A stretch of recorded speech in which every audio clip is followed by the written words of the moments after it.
Nah, makanya tadi setiap amal, setiap tuntutan, setiap pekerjaan yang dimulai dengan minta tolong kepada Allah, yang dimulai dengan perasaan dapat pertolongan Allah, itu pekerjaan akan mudah. Pekerjaan akan membawa kebaikan, pekerjaan membawa kesempurnaan. Pekerjaan yang tidak dirasakan mendapat pertolongan Allah, hanya mengandalkan diri sendiri, itu akan susah dan kadang akan dapat kebaikan seperti pahala-pahala tadi. Nah, para muhibbin rahimakumullah, nah jadi sekian banyak hadis Nabi yang mengatakan mulailah dengan bismillah, mulailah dengan bismillah, mulai dengan bismillah. Itu artinya apa? Supaya kita ingat bahwa kita itu melakukan sesuatu dengan nama Allah. Artinya kita bisa melakukan dengan daya upaya Allah, dengan pertolongan Allah. Bila kita mampu demikian, maka apa yang kita cita-citakan, apa yang kita kerjakan akan sempurna, akan mendapat kebaikan. Allahu biha, ya Allahu biha, Allahu biha husnul khatimah, Allahu biha, ya Allahu biha, Allahu biha husnul khatimah, ya Allahu biha, ya Allahu biha, ya Allahu biha husnul khatimah. Bismillahirrahmanirrahim. Alhamdulillahilladzi amarana bil isti'anah wa wa'adana bil madhubatil jazilah wa qada'il hajati wa nailil umniyah. Ashhadu an la ilaha illallah wahdahu la syarika lah wa ashhadu anna sayyidana Muhammadan abduhu wa rasuluhu wa nabiyyur rahmah. Allahumma salli wa sallim wa barik ala sayyidina wa maulana Muhammadin abil qasimi wa Fatimah wa ala alihi wa sahbihi wa zurriyatihi syajaratit tayyibah. Salatan wa salaman daimaini mutalazimaini ila yaumil qiyamah. Amma ba'du.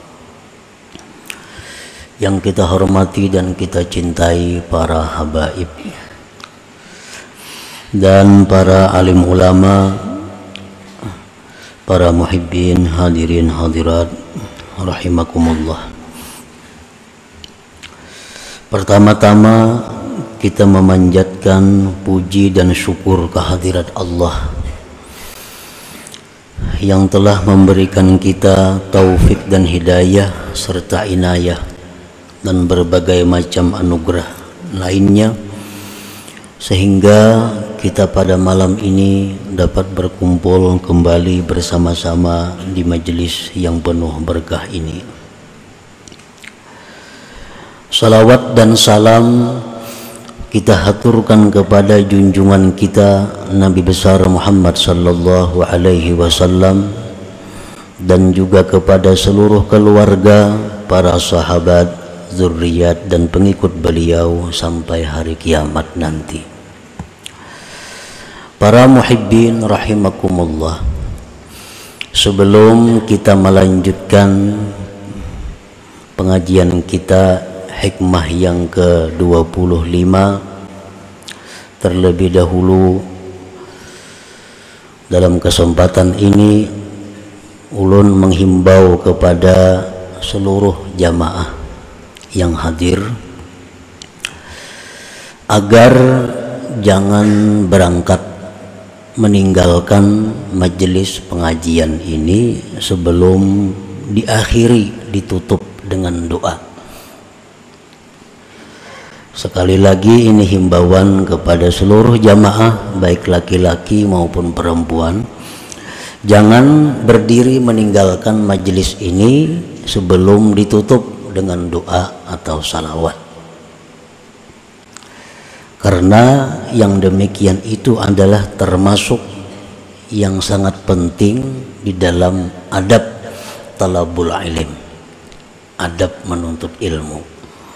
Apabila adab menuntut ilmu itu tidak kita amalkan, maka ilmu akan dicabut Allah berkahnya daripada kita. Nah, sebagaimana contohnya orang yang membawa makanan di dalam karung. Nah, begitu makanan dalam karung, beras atau jagung atau gula dibuat dalam karung, beluman lagi dikunci, beluman lagi dijarat, langsung dianggung di bawah bulik. Maka sampai ke rumah habis berasnya di tengah jalan. Maka itulah menuntut ilmu, kada tuntung doa bulik, kada sampai ke palatar, ilmunya tabulirit di tengah jalan. Nah, jadi ini yang penting, yang barangkali tidak disadari bahwa itu adalah sesuatu yang sangat menentukan untuk mendapatkan berkah ilmu yang diberikan Allah kepada kita. Nah, yang kedua, himbauan disampaikan kepada seluruh jamaah, khususnya jamaah laki-laki yang berada di luar majelis. Hendaknya menuntut ilmu itu masuk ke dalam majelis, jangan di luar pagar sana. Masuk ke majelis, karena yang dinamakan majelis itu ialah yang di dalam pagar ini, yang tempatnya rahmat Allah turun dalam majelis itu, yang berkah Allah turun di dalam majelis itu. Yang di luar pagar itu bukan majelis. Yang dikatakan oleh Rasulullah SAW, raudatun min riyadil jannah, taman surga itu adalah majelis.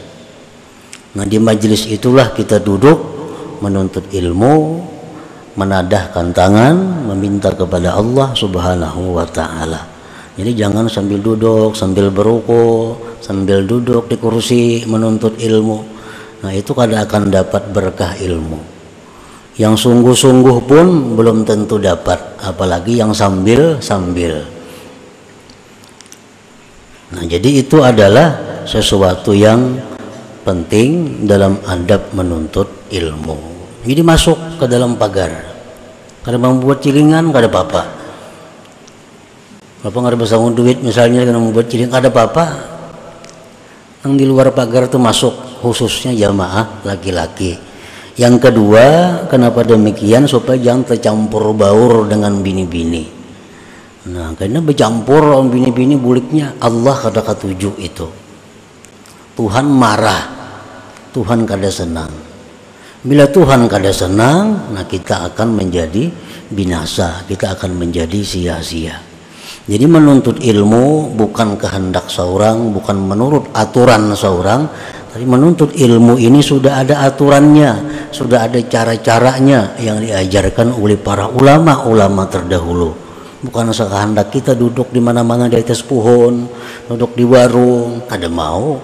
Itu para ulama dahulu sudah mengatur. Menuntut ilmu itu baiknya berwudu, menghadap kiblat, duduknya di majlis dengan khusyuk, dengan khudu, agar ilmu yang dituntut itu dapat berkahnya. Nah, mudah-mudahan kita seberataan dapat taufik, dapat hidayah dari Allah Subhanahu wa ta'ala. Al-hikmatul khamisatu wal ishrun minal hikamil ataiyah.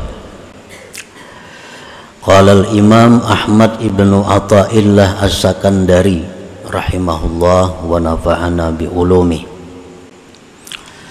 Ma tawaqqafa matlabun anta talibuhu bi rabbik wa la tayassara matlabun anta talibuhu bi nafsik.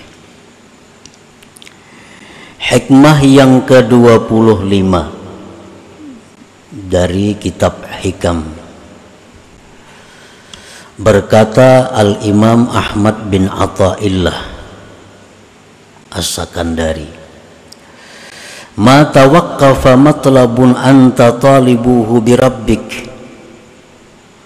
tidaklah terhenti suatu tuntutan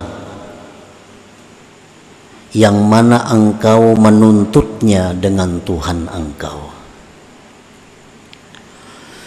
Wala tayassara matlabun anta talibuhu binafsik, dan tidaklah mudah sesuatu tuntutan yang engkau menuntutnya dengan diri engkau sendiri. Nah, itulah kira-kira terjemah daripada hikmah yang ke-25 ini. Maksudnya adalah mahtabasat hajatun idza talabtaha billahi ta'ala wala sahulat hajatun idza talabtaha binafsik. Tidaklah tertahan suatu hajat, tidaklah kandas satu hajat kita apabila kita menuntut hajat itu dengan Allah Ta'ala. Dan tidaklah mudah satu hajat, artinya hajat kita terhenti, kada terkabulkan atau sulit terwujud. Idza talabtaha binafsik, apabila engkau menuntut itu hajat dengan diri engkau sendiri. Nah, para muhibbin rahimakumullah, idza aradat laka hajatun min hawaijid dunya wal akhirah wa aradta an tuqda sari'an hayyina fatlubha bisti'anatillahi subhanahu. Apabila mendatang bagi engkau satu hajat, baik urusan dunia atau urusan akhirat, kita hendak menuntut ilmu, jadi orang yang berilmu, itu hajat. Kita hendak mencari ungkus biaya hidup, itu adalah hajat. Dan engkau menghendaki bahwa ditunaikan hajat itu segera dan mudah. Nah, kayak apa hajat kita ini supaya kabul, kayak apa hajat kita ini supaya mudah terwujud?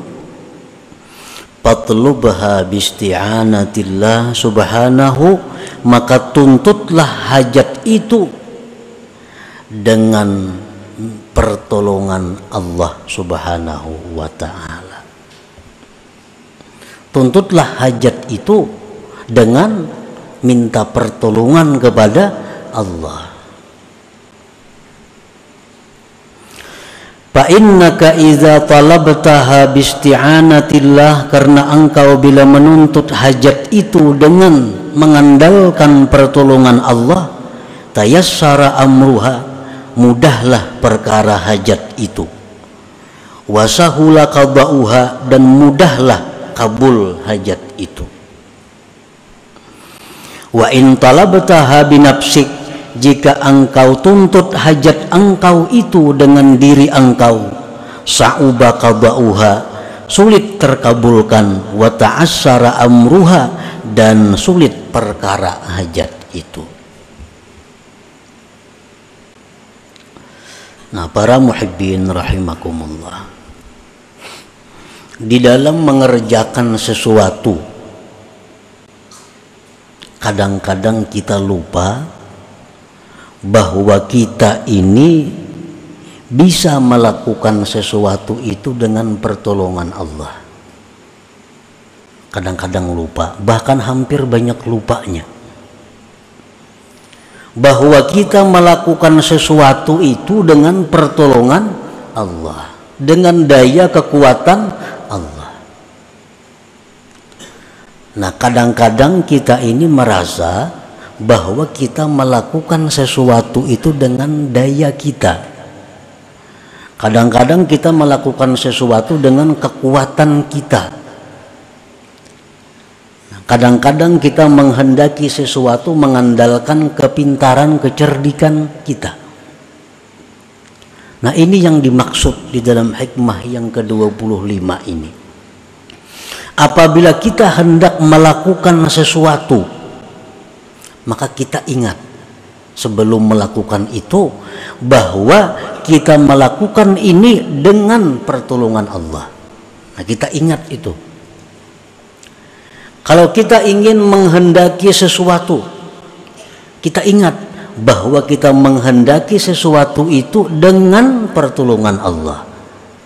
Dengan pertolongan Allah. Kalau kita minta sesuatu hajat kepada Allah, kita mintalah kepada Allah dengan pertolongan Allah. Karena kita sudah yakin, sudah tahu bahwa kita ini tidak ada daya dan upaya kecuali dengan Allah. La haula wala quwata illa billah. Tidak ada daya upaya kecuali dengan Allah. Nah, kadang-kadang kita dengan Allahnya ini lupa. Sehingga urusan kita jadi susah. Sehingga urusan kita jadi sulit. Sehingga doa-doa hajat kita kada terkabul. Padahal andai kata kita minta kepada Allah dengan pertolongan Allah, maka itu akan menjadi mudah. Nah, para muhibbin rahimakumullah, kalau kita hendak mengulah atau membuat satu program, satu rencana, ulah rencana. Tapi di waktu kita memulai membuat rencana itu, kita ingat bahwa kita membuat rencana ini dengan pertolongan Allah. Maka rencana itu akan mudah dan terwujud.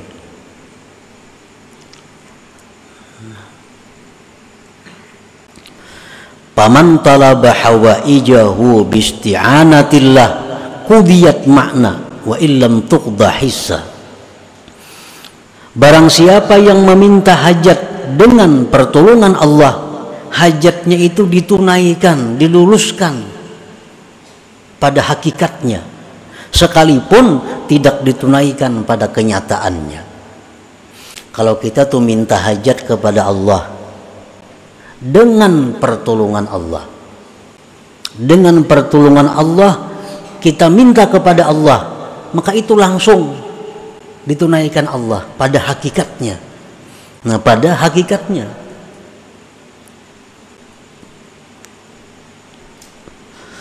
Wa man talaba hawaijahu binafsih, barang siapa yang menuntut hajat dengan mengandalkan kehebatan dirinya, mengandalkan kekuatan dirinya, lupa kepada pertolongan Allah, khaba sa'yuhu, sia-sialah, rugilah usahanya, wada'a waktuhu, dan tersia-sia waktunya, wa in qudiyat, sekalipun hajatnya dikabulkan. Umpamanya kita minta kepada Allah sesuatu, tapi kita minta itu lupa bahwa kita ini bisa minta karena ditolong Allah. Kita lupa. Nah, kita lupa, kalau kita minta kepada Allah merasa kita yang minta. Walaupun dikabulkan Allah, tetap hukumnya rugi. Tetap hukumnya kalah. Nah, kalau kita minta kepada Allah, merasa bahwa kita minta kepada Allah ini dengan sebab pertolongan Allah kita bisa minta, walaupun kada dikabulkan Allah, itu sudah lebih daripada yang dikabulkan. Nah, para muhibbin rahimakumullah, jadi hendaknya kita selalu mengingat, selalu merasa bahwa kita itu memulai apapun, berbuat apapun, kita ingat bahwa kita ini bisa demikian karena daya upaya Allah. Itu maksudnya. Nah, kita bisa melakukan ini, bisa berbuat ini dengan daya dan upaya Allah, bukan dari diri kita sendiri.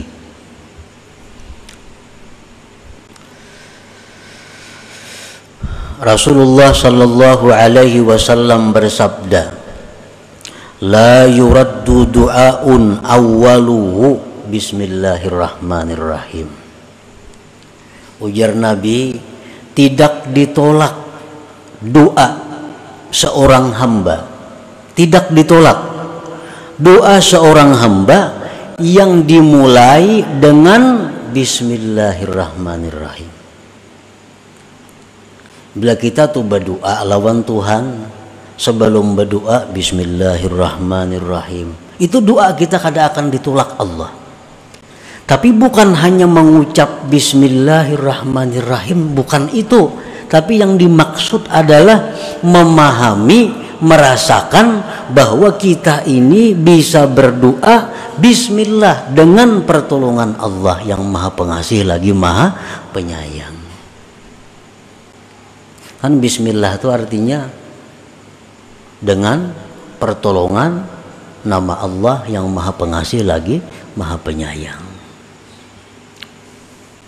Kalau kita makan, nah kita nih makan disuruh mengucap Bismillah. Artinya apa? Bahwa kita ini bisa makan ditolong Allah.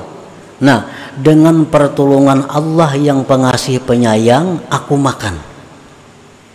Dengan pertolongan Allah yang Maha Pengasih Penyayang, aku makan. Maka makan itu jadi berkah. Makan itu menjadi berkah. Makan itu jadi membawa kepada kebaikan.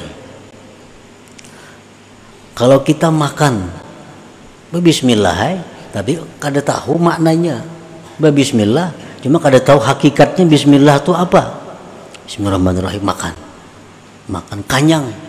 kanyang juga, tapi berkahnya, nah berkahnya itu yang dicari, kebaikannya itu yang dicari. Rasulullah sallallahu alaihi wasallam bersabda, kullu amrin dzibalin la yubda'u fihi bi bismillahirrahmanirrahim bahwa abtar au aqta qalilul barakah. Ujar Nabi, tiap-tiap perkara yang tidak dimulai dengan bismillahirrahmanirrahim, maka perkara itu putus dan sedikit berkahnya. Kenapa kita disuruh bismillah supaya kita ingat bahwa kita ini memulai sesuatu dengan pertolongan Allah. Nah, itu maksudnya. Bukan hanya sekadar mengucap bismillah, itu ada. Tapi supaya kita ingat bahwa kita melakukan ini dengan pertolongan Allah.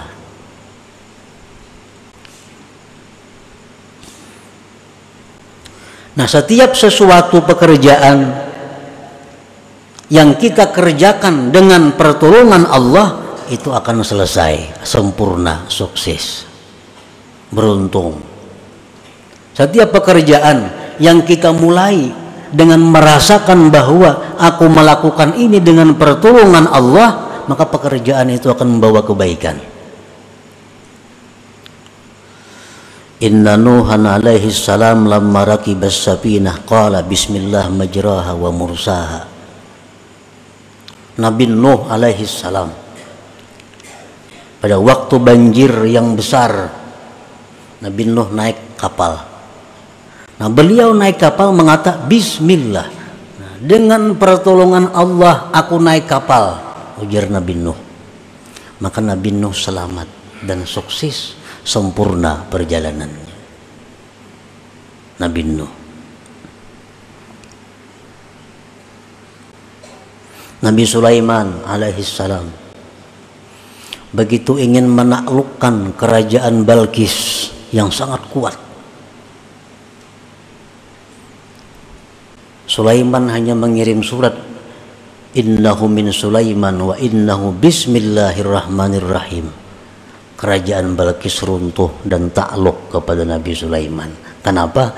Karena Nabi Sulaiman memulai pertarungan dengan pertolongan Allah. Setiap sesuatu yang kita kerjakan dengan merasakan bahwa kita bisa melakukan itu dengan pertolongan Allah, sesuatu itu menjadi kebaikan. Qala Nabi sallallahu alaihi wasallam li Abi Hurairah radhiyallahu anhu, ya Aba Hurairah, idza tawadda'ta faqul bismillah fa inna hafazataka la tabrahu an taktuba lakal hasanat hatta tafruga. Ujar Nabi, wahai Abu Hurairah, bila engkau berwudu, baca bismillah. Baca bismillah, maka bahwa malaikat hafazah engkau senantiasa menulis kebajikan untuk engkau sampai engkau selesai berwudu. Nah, bismillah nang macam apa yang dimaksud ini? Bismillah yang dirasakan bahwa kita bisa berwudu itu dengan pertolongan Allah. Jangan hanya dengan nama Allah yang Maha Pengasih, Maha Penyayang, ada sampai di situ, tapi lebih. Jadi aku mulai ini berwudu dengan pertolongan Allah yang Maha Pengasih, Maha Penyayang. Nah, maka setiap detik kita berwudu itu malaikat hafazah mencatat amal kebaikan untuk kita. Mengatakan ya berwudu itu nak berwudu, aku ini bisa berwudu karena pertolongan Allah, atau dengan pertolongan Allah aku berwudu. Nah, dalam hati nih, nyakanya kali ditolong Tuhan kada kau berwudu, nyaka kada ditolong Tuhan kada kau berwudu, lalu aku berwudu ditolong Allah. Nah, merasa akan itu nang kita disuruh. Wa idza ghasyaita imra'atak faqul bismillah fa inna hafazataka yaktubuna lakal hasanat hatta taghtasila minal janabah fa in hasala min tilkal waqi'ah waladun kutiba laka minal hasanat bi'adadi nafasi dzalikal walad wa bi'adadi anfasi aqabihi in kana lahu aqib hatta la yabqa minhum ahad. Ujar Nabi, wahai Abu Hurairah, apabila engkau mengumpuli istri engkau, maka sebelum berkumpul itu baca bismillah. Artinya ingat bahwa aku bisa mengumpuli bini ini dengan pertolongan Allah. Nah, maka senantiasa malaikat itu menulis kebaikan kepada kita sampai kita mandi daripada janabah. Sampai kita mandi janabah, kita selalu dicatat mendapat pahala. Apabila kita mulai bersetubuh itu dengan ingat bahwa aku bisa ini karena pertolongan Allah. Dan apabila terjadi daripada itu persetubuhan anak, bersetubuh tadi jadi anak, ditulis bagi engkau kebaikan sebilangan napas itu anak, dan sebilangan napas-napas keturunannya sampai hari kiamat. Nah, ini kalau orang yang mensetubuhi istrinya, ingat bahwa inya itu bisa bersetubuh itu dengan pertolongan Allah Ta'ala. Bismillah tadi. Ya Aba Hurairah, idza rakibta dabbatan faqul bismillah walhamdulillah yuktabu lakal hasanat bi'adadi kulli khatwah. Wahai Abu Hurairah, bila engkau naik tunggangan kendaraan, maka bacalah bismillah walhamdulillah. Aku naik kendaraan ini bisa naik dengan pertolongan Allah, maka ditulis bagi engkau kebaikan sebilangan langkahnya itu binatang. Nah, berapa langkahnya berjalan menunggak kita tunggangan itu, sekian itu kita dapat pahala dari Allah. Wa idza rakibta safinah faqul bismillah walhamdulillah yuktabu lakal hasanat hatta takhruja minha. Bila mana engkau masuk satu kendaraan, naik kapal, mobil, pesawat, baca bismillah walhamdulillah. Artinya ingatakan, baca bismillah, tapi ingatakan dalam hati bahwa aku ini bisa naik ini dengan pertolongan Allah. Maka ditulis bagi engkau kebaikan sampai engkau keluar daripada kendaraan itu. Nah, makanya tadi setiap amal, setiap tuntutan, setiap pekerjaan yang dimulai dengan minta tolong kepada Allah, yang dimulai dengan perasaan dapat pertolongan Allah, itu pekerjaan akan mudah. Pekerjaan akan membawa kebaikan, pekerjaan membawa kesempurnaan. Pekerjaan yang tidak dirasakan mendapat pertolongan Allah, hanya mengandalkan diri sendiri, itu akan susah dan kada akan dapat kebaikan seperti pahala-pahala tadi. Nah, para muhibbin rahimakumullah, nah, jadi sekian banyak hadis Nabi yang mengatakan mulailah dengan bismillah, mulailah dengan bismillah, mulai dengan bismillah. Itu artinya apa? Supaya kita ingat bahwa kita itu melakukan sesuatu dengan nama Allah. Artinya kita bisa melakukan dengan daya upaya Allah, dengan pertolongan Allah. Bila kita mampu demikian, maka apa yang kita cita-citakan, apa yang kita kerjakan akan sempurna, akan mendapat kebaikan. Nah, itulah hikmah yang ke-25 daripada Al-Hikam Al-Ata'iyah ini. Selanjutnya yang ke-26. Ila hadratin Nabi sallallahu alaihi wasallam al-Fatihah. Iyyaka na'budu wa iyyaka nasta'in. Ihdinas siratal mustaqim. Ya Allah biha, ya Allah biha, ya Allah bihusnil khatimah. Ya Allah biha, ya Allah biha, ya Allah bihusnil khatimah. Ya Allah biha, ya Allah biha, ya Allah bihusnil khatimah.